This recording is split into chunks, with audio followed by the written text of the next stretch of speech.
नमस्कार, मी वर्षा. तुम्हा सर्वांचं मनापासून स्वागत करते.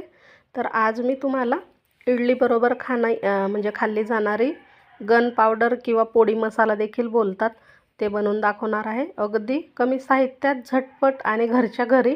तर इथे या पॅनमध्ये थोडंसं आपण तेल टाकून घ्यायचं. अगदी थोडंसं तेल लागतं या रेसिपीला.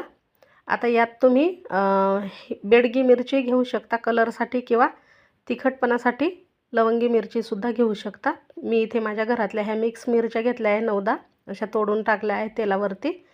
आणि इथे आपण उडीद डाळ घेतली आहे 1 चम्मच मोठ्या चम्मचने, तूर डाळ 1 चम्मच आणि चणा डाळ घेतली आहे अर्धा चम्मच. असं हे आपण भाजून घेणार आहोत छानपैकी. तुरीच्या डाळीचं प्रमाण इथे थोडंसं जास्त ठेवायचं आहे, कारण त्याचा स्वाद या रेसिपीला छान येतो. आता हे खमंग खुसखुशीत होईपर्यंत भाजून घेतलं की एका प्लेटमध्ये काढून घ्यायचं, थंड करून घ्यायचं आहे. हे थोडंसं अगदी थंड झालं की मग मिक्सरच्या छोट्या जारमध्ये हे सर्व साहित्य टाकून घ्यायचं आणि यामध्ये टाकायचं चवीनुसार मीठ, 1 चिमूट हिंग आणि हे बारीक पावडर करून घ्यायची याची. जर जाड पावडर झाली तर चाळून घ्या आणि हवाबंद अशा बरणीमध्ये भरून ठेवा.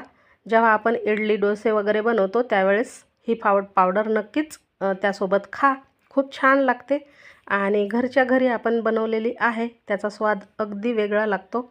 नक्की करून पहा. कशी झाली मला कमेंट करून सांगा. व्हिडिओ आवडल्यास लाईक शेअर करा.